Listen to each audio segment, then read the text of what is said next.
वर्धमान नगर में रूपसेन नाम का राजा राज करता था। एक दिन उसके यहाँ वीरवर नाम का एक राजपूत नौकरी के लिए आया। राजा ने उससे पूछा कि उसे खर्च के लिए क्या चाहिए तो उसने जवाब दिया, 1000 तोले सोना। सुनकर सबको बड़ा आश्चर्य हुआ। राजा ने पूछा, तुम्हारे साथ कौन कौन है? उसने जवाब दिया, मेरी स्त्री, बेटा और बेटी। राजा को और भी अचंभा हुआ। आखिर 4 जने इतने धन का क्या करेंगे? फिर भी उसने उसकी बात मान ली। और इसी के साथ हमारे चैनल को सब्सक्राइब करें। वह बेल आइकन का बटन दबाकर हमारे चैनल को आने वाली हर वीडियो का नोटिफिकेशन आपको मिलता रहेगा। धन्यवाद और देखेंगे आगे कहानी। उस दिन से वीरवर रोज 1000 तोले सोना भंडारी से लेकर अपने घर आता। उसमें से आधा ब्राह्मणों में बांट देता, बाकी के 2 हिस्से करके एक मेहमानों, वैरागियों और सन्यासियों को देता और दूसरे से भोजन बनवाकर पहले गरीबों को खिलाता। उसके बाद जो बचता उसे स्त्री बच्चों को खिलाता, आप खाता।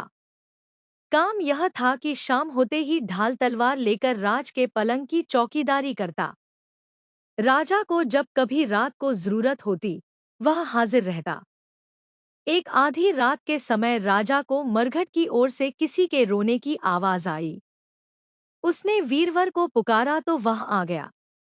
राजा ने कहा, जाओ, पता लगाकर आओ कि इतनी रात गए यह कौन रो रहा है और क्यों रो रहा है। वीरवर तत्काल वहां से चल दिया। मरघट में जाकर देखता क्या है कि सिर से पांव तक एक स्त्री गहनों से लदी कभी नाचती है, कभी कूदती है और सिर पीट पीट कर रोती है। लेकिन उसकी आंखों से एक बूंद आंसू की नहीं निकलती। वीरवर ने पूछा, तुम कौन हो? क्यों रोती हो? उसने कहा, मैं राजलक्ष्मी हूँ। रोती इसलिए हूँ कि राजा विक्रम के घर में खोटे काम होते हैं, इसलिए वहां दरिद्रता का डेरा पड़ने वाला है। मैं वहां से चली जाऊंगी और राजा दो ही होकर 1 महीने में मर जाएगा। सुनकर वीरवर ने पूछा, इससे बचने का कोई उपाय है? स्त्री बोली, हाँ, है। यहाँ से पूरब में 1 योजन पर एक देवी का मंदिर है। अगर तुम उस देवी पर अपने बेटे का शीश चढ़ा दो तो विपदा टल सकती है। फिर राजा 100 बरस तक बेखटके राज करेगा। वीरवर घर आया और अपनी स्त्री को जगाकर सब हाल कहा। स्त्री ने बेटे को जगाया, बेटी भी जाग पड़ी। जब बालक ने बात सुनी तो वह खुश होकर बोला, आप मेरा शीश काटकर जरूर चढ़ा दें। एक तो आपकी आज्ञा, दूसरे स्वामी का काम, तीसरे यह देह देवता पर चढ़े, इससे बढ़कर बात और क्या होगी। आप जल्दी करें। वीरवर ने अपनी स्त्री से कहा, अब तुम बताओ। स्त्री बोली, स्त्री का धर्म पति की सेवा करने में है। निदान 4 जने देवी के मंदिर में पहुंचे। वीरवर ने हाथ जोड़कर कहा, हे देवी, मैं अपने बेटे की बलि देता हूं।